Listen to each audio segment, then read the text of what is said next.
Good afternoon, good evening, or morning, wherever you are. This is Mr. Shakespeare back again with you on the 17th of April, 2024. I'm joined, as usual, psychic medium and remote viewer, Liz Cross. How are you doing today, Liz? I am doing well. I just got back from the UK last night. I was there for just over a week visiting a very sick relative, and this suddenly sprang to mind. Why don't we see if the UK is actually going to go through with having 15-minute cities? So, Mr. Shakespeare, for those people that don't know, can you explain the concept of 15-minute cities, please? Yes. So the concept of 15-minute cities basically is another form of communism and control. So the idea is that you will live, work, eat, breathe, and do everything within your 15 minutes of where you live. That in the eyes of these people that want to do this, which again is all about control, you don't need anything outside your 15 minutes. Outside traveling 15 minutes. I mean, it's a complete non-starter as far as I'm concerned. It will never work, but that doesn't mean that these people won't try and implement it. They want to basically get you out of your cars. They're not really bothered about public transport too much. They just want you out of your cars because cars are a sense of individual freedom. So they're currently doing everything they can to make car driving as expensive as possible. So as with all of these things, the poor will be hit the most first, and then it'll move up into the middle class and things like that. So yeah, it's not a good thing. It's not something I subscribe to or would be in favour of. And nor do a lot of people. I mean, they're not. It's going to be quite difficult for them to implement it. I mean, for example, if they tried to implement it next week, the whole country would just collapse. Commerce would stop, everything would just stop overnight. I mean, it's not possible at the moment, even in a small place like the United Kingdom, relatively small, that you can just, I mean, if your bread is made outside 15 minutes, what are you going to do? If your car is being made in a factory in Midlands and you live in Cornwall, what are you going to do?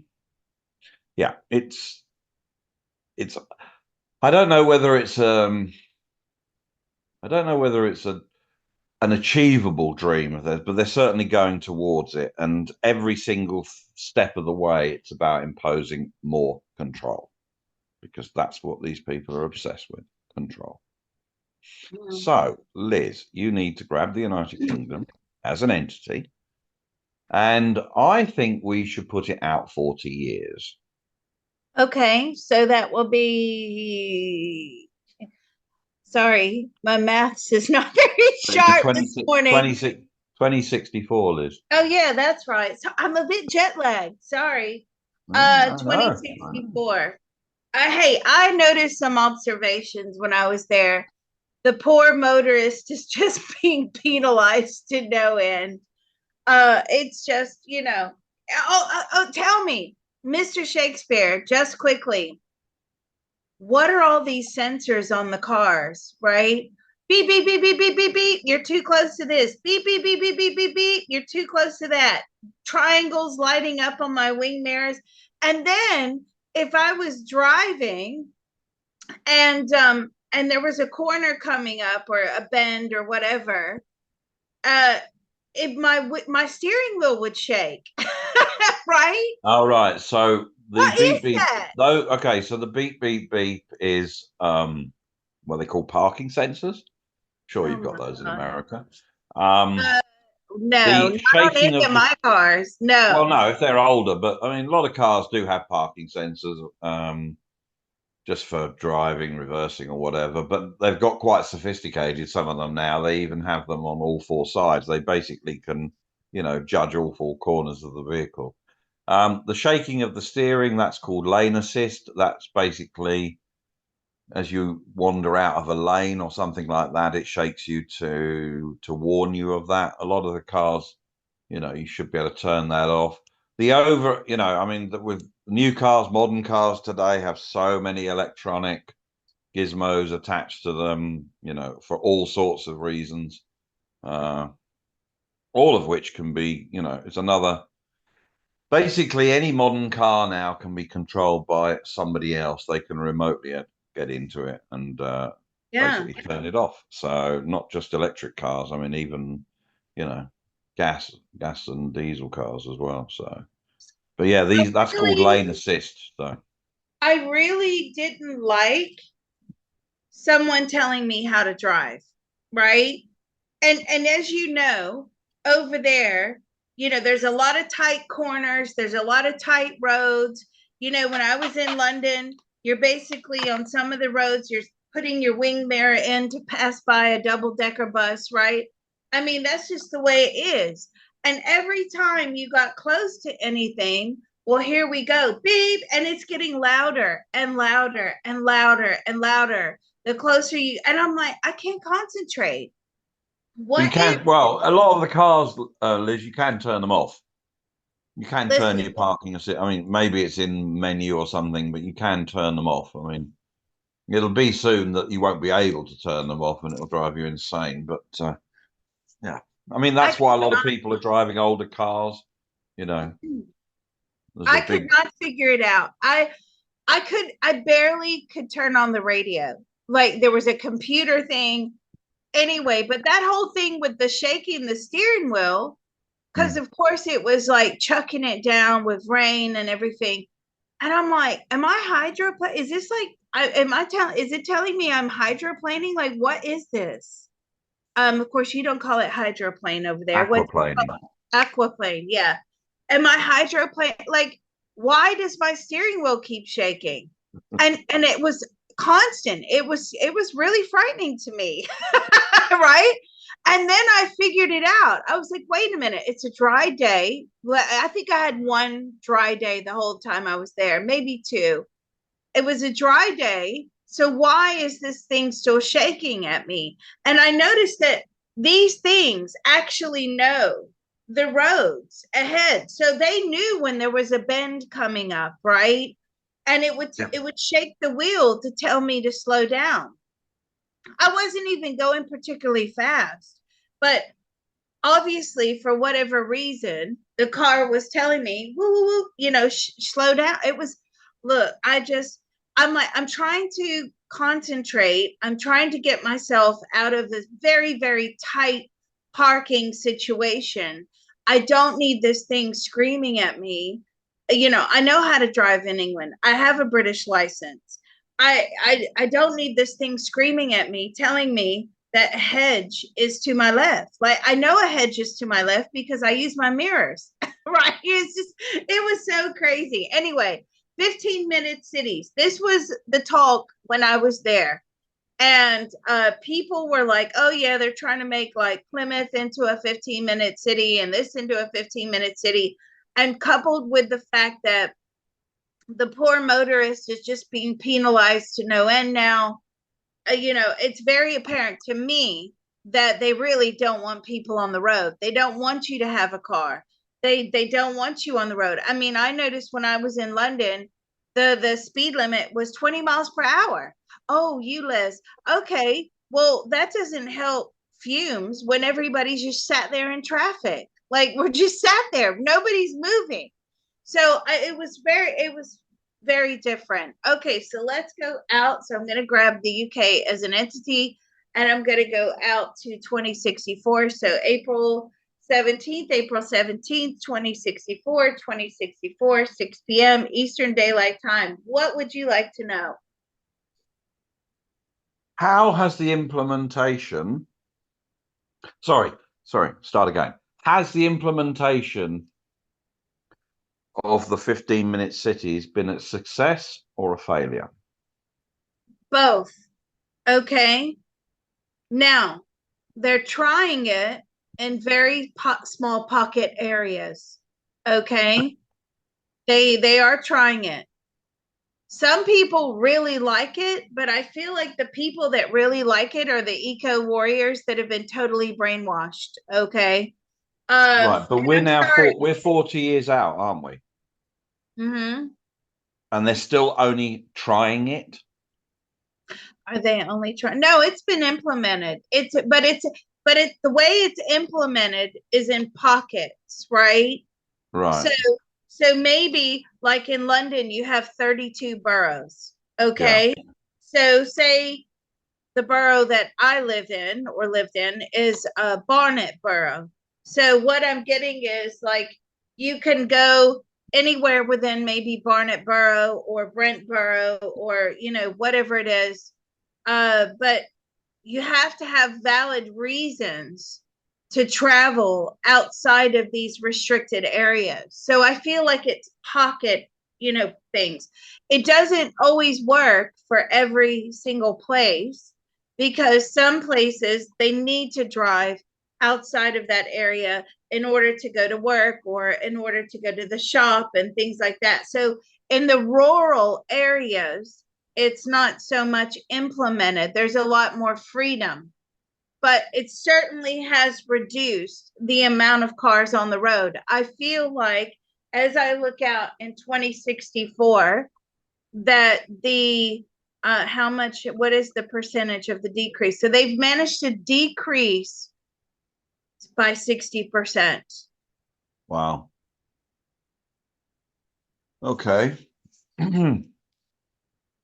So they've got 60% of the cars off the road. Is that what they're saying?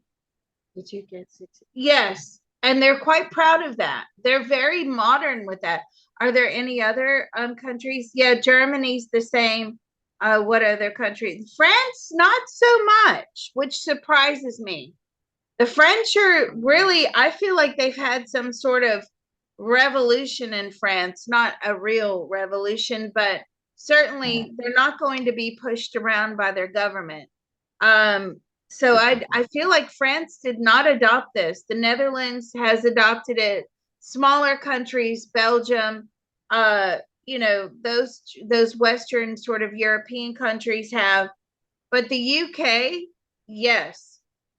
now, has this hit the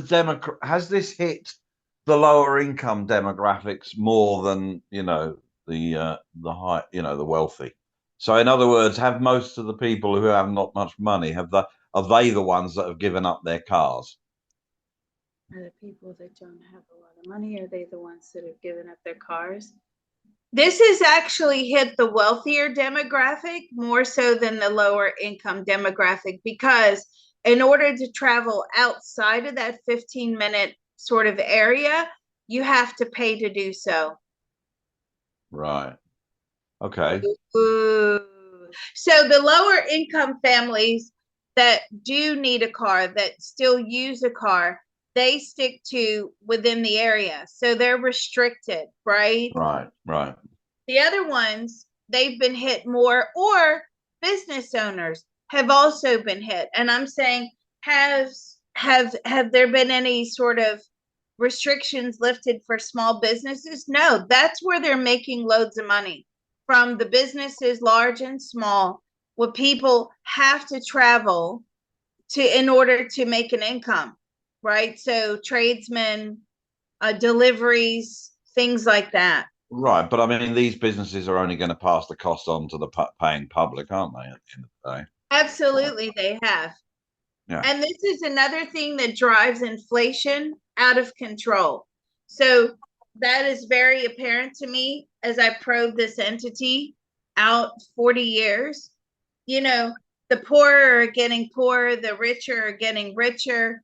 There's almost no middle class. Now, when I say middle class, obviously, middle class in the UK is defined completely differently to what we define as middle class in the USA, but certainly that sort of middle income demographic has been totally wiped out.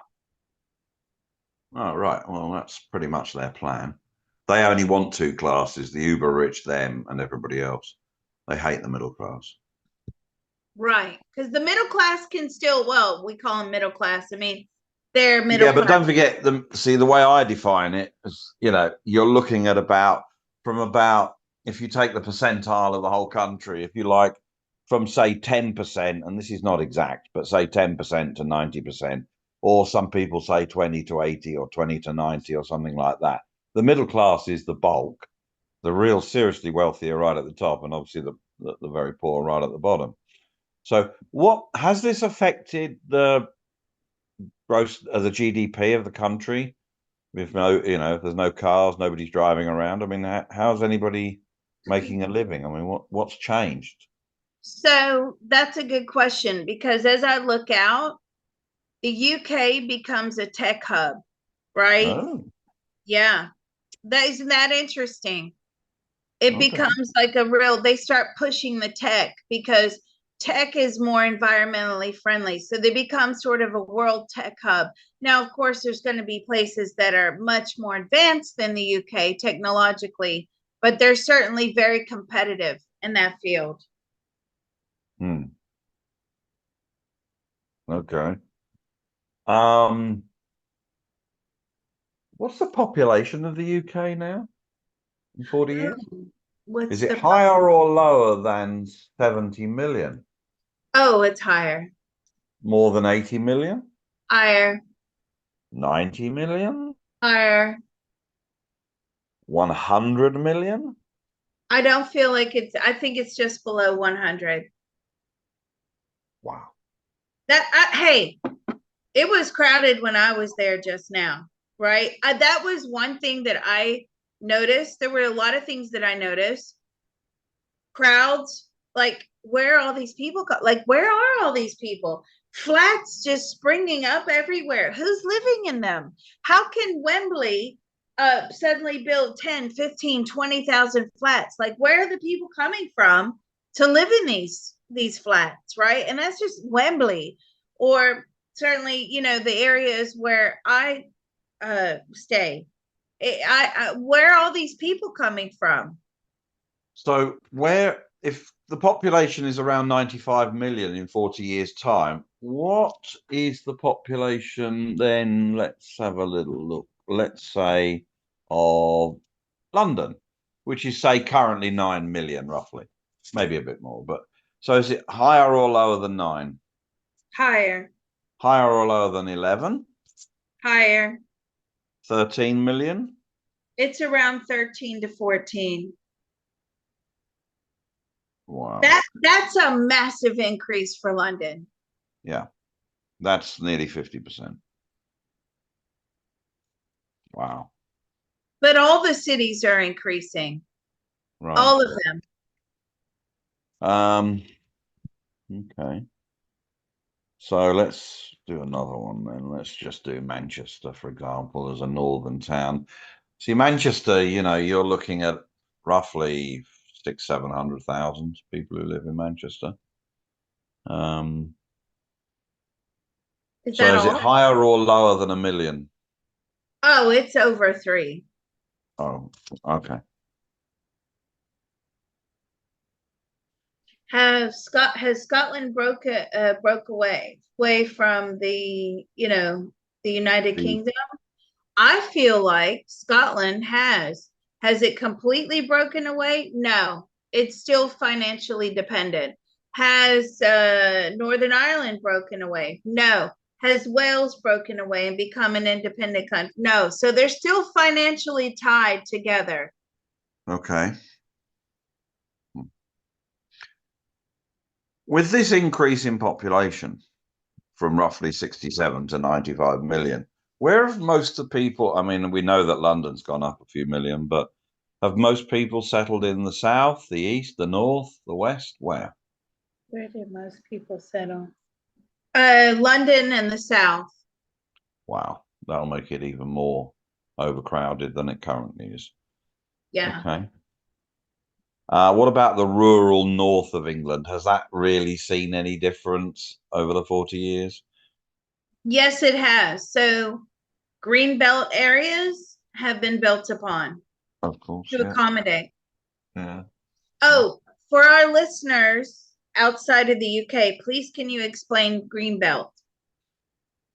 Greenbelt was land that originally was around towns and cities and things like that, and it was designated that it would never to be built on. These could be parks, these could be all sorts of things. Not normally farmland, but just general areas, common land, things like that. They were there to ring fence towns and ring fence villages and ring fence it, just to give people a bit of open space. One of the problems with England is that most of the land, like 90% of the land, are owned by about 100 people. And so everybody else, the other 60 something million, have to live in the other 10% of the land. Now, I don't know if that's still the case 40 years out, but it certainly is the case now. There's some very, very, very wealthy families who through hereditary means have, acquired lots of land and everything else. And they generally don't sell, they just pass it on. So they own, hundreds of thousands of acres of the UK, and they just basically keep it in their family. And because they don't need to sell it on for any reason, they don't want to sell it on, that sort of puts more pressure on everything else. So I Why don't would know you? if that's still the case, Liz, 40 years out. Let's ask. I know that if I had a big chunk of land, I would, knowing what we know now, don't forget how many times have we done these probes, and it's not necessarily UK specific, but over and over and over again, we've got land is going to be one of the best investments, right? So let's ask, has um has the government or have these wealthy landowners, about 100 families, have they been made to enter into like a compulsory purchase? Yes, I feel like some of that has been stripped from them. Right. Um, there has been a lot of compulsory purchase going on, what big and small. It doesn't matter if you're a big landowner or if you're a farmer. So let's ask this question. Excuse me. What about the farmers? So again, we're seeing a dwindling down of farmers. Has the UK not actually implemented anything to save the farms? No, not really. Not really. So where do all these 95 million people get all their food from? What are all these names? It's imported. I feel like a lot of it's coming in from Africa. By the way, Mr. Shakespeare, I will give you all credit where credit is due. It was so nice to bite into a tomato, cucumber, lettuce, and it actually tastes like food. You know what I mean? Like, Yeah. we don't, I've noticed in the States, especially in the last few years, tomatoes don't taste like tomatoes. Lettuce, no. Food doesn't taste like food anymore. But over there, you could still get that original like flavor of like a good salad, right? You could taste the different vegetables in the salad. Whereas here, everything just seems so watered down, bland, that it has no flavor. Really, really remarkable change on the food. I Mm. found that to be interesting. Like it was, you don't understand how much you miss it until you bite into it. So even like I shouldn't have been eating chips, but now chips, for those of you outside of the UK, those are French fries. I had a chip, like my nieces had some chips, and I ate one, and I was like, wow, it actually tasted like a potato. So certainly I'll give you credit where credit's due on that one. Okay, thank you. Okay. What else? It Ah, looks like they're going to do it by fining you, right? So if you do want to go outside of this dedicated area, you will have to pay a price for that. You right. know, the congestion charge in London is like astronomical. You know, I don't know how anybody can afford to have a vehicle in the congestion charging zones in London. You know, what is it, 12, 15 pound a day? Yep. No, If all you they go, do is they all pay it and they just add it onto the bill. It's an inflationary thing because the customers, I mean workers, sorry, traders, every, people, business, they just add it onto the customer's bill. So it's an inflationary cost. Uh, It hasn't really done much for congestion at all. So the people who drive, they just pay it. It's just another tax, like everything they do in England. Mm. Um, what about road charging schemes? So have they implemented charge by the mile? Ooh, what about road charging schemes? Have they implemented charge by the mile? No, you have to pay, you have to like have a subscription. So yes and no. So you now pay to, and there's like monitors on the vehicle. So say you buy a subscription or you to offset your carbon footprint. So say you want 50 miles per month, right? Or whatever kilometers. I mean, I still do old money. I'm in miles. Um, They do they miles there. yeah. Well, yeah. So they pay in a subscription. And, if you go over that, well, then you have to pay for that. So it looks like it's a subscription based. You buy a certain amount of mileage per month. So am I buying my mileage in advance? So do I say I want to do 800 miles this month, and they say, right, that'll be so much? Have you? I've never heard of this before, so this is a good question. Do you buy the miles up front? Yeah, you have a subscription. You have to estimate, and there's like a little meter that is attached to the vehicle that reports. You see, Right. here we go. Is this meter attached to the car from the factory when you buy a new car? This meter attached from the car from the factory. Yes. Okay, what about if I drive a 40-year-old car which doesn't have a meter? What if he drives it? It doesn't have a meter. You will be made to have one. Right. Okay, and when did this take place? When did these meters, when was that introduced? When was that introduced? I feel like this is not too far off in the future. I feel like this is in the 2030s. Right. Okay. Wow, that was a good question. Have you heard talk about that before? Well, this is the whole point about ULEZ. You see, this is the ultra low emission zones, which is the precursor to road charging, you see. Oh, What percentage of the country is covered by this road charging, this, you know, subscription model? Is it everywhere? is it the subscription? Yes. Yes, Oh. it is. Which It's means cheaper that in they must rural. have they got the whole of the UK road network then mapped and tracked? Because if I buy my 800 miles, say in London, but I want to drive to the depths of, rural Northumberland or somewhere like that, where, there's nothing there, how would they know I'm there, and how would they know I'm doing these miles? So is the car tracked then? Yes, it is. Okay. So there's a whole database of 60% less cars than there are now. All the cars are tracked. Okay, so that is a form of road charging. It's literally driving. The only difference is you're paying up front as opposed to paying in arrears. So you did 184 miles last week, Mr. Shakespeare, or last month. Here's your bill. Or how many miles in the future that month are you going to do, Mr. Shakespeare? 800, right? Here's what you have to pay for your 800 miles. And from that point, they don't care where you go, I would imagine. I don't know. They don't care where you go. As long as they're making a lot of money. They're Right. making a fortune off of this.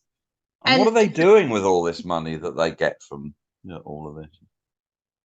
they're working on the infrastructure. The infrastructure of what? I feel like the technological infrastructure as well. Right. Uh, yeah, they're just like tracking, tracing.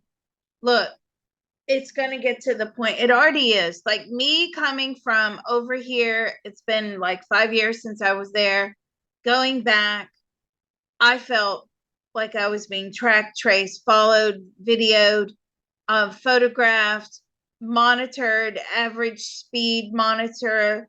And of course, don't get me started about London and how many times you're on camera per day. Also, I did not see any police. I think maybe I saw one or two police cars. That it was something totally different because traditionally you would see officers walking around or on bike patrol or foot patrol, or you would see them in cars. I really didn't see much of that. I maybe saw one or two police cars. And like you said, well, they do most of their policing with video cameras in London. And I knew that from before, but it seemed to be a lot worse. So I would say let's ask this question. On average in 2064 in London, when somebody walks out their front door and they're going to work, I don't feel like many people are going to work in London. It's only like the service industry workers. Most people will be working from home. Again, this is an environmental incentive for people to stay home. But if they do leave their door and they do go to work, how many times are they photographed on average? So when 2064, they're videoed or photographed over 1,000 times a day. What is the average now? The average has gone up. It used to be about 200 to 300. It's now 400 to 500. But of course, that doubles, more than doubles in 2064. That's what I mean. It's like, it's very apparent, coming from here. Now, the argument is, well, if you're not doing anything wrong, why would you care? But it's just, why do they need to know? Why do they have to have everybody in your business all the time? It's not going to bode well for the mental health crisis. There's already a mental health crisis going on, particularly with young people over there. But I just don't see it working out. I mean, it's going to happen whether we like it or not. So the choices are, will you leave the UK? Interest. Well, maybe some people do leave the UK, but clearly, if the population has gone from 67, 68, or whatever it is now to circa 95, a lot of people have come in. Where have those people come from in the main? They've been invited in to increase the population because they say that there's not enough younger people paying for the older people in the pension system. But where have they come from? I feel like, well, Eastern Europe, I'm getting Commonwealth countries, migrants. It just seems to be, they've been invited in. Well, the migrants weren't invited, but they've been allowed to stay. Right. Okay. So we'll stop this one here, Mr. Shakespeare. On that cheery note, you'll probably have to go have a large whiskey. What is your drink of choice, by the way? Red wine. Quality red wine. Quality red wine. So I guess you'll need a glass of quality red wine, or you will need about 5 sugars in your tea. All right. I don't have sugar in my tea. Oh, you don't? You No, I don't don't have have sugar any in tea or sugar? coffee. No, Oh, sorry, I don't my. have tea. No, no. I Never have to do. have at least one sugar. No, none. Nope. You're Don't sweet like it. enough. Most people I know do, but I don't. Don't like it. I just don't like the taste of it with sugar in it.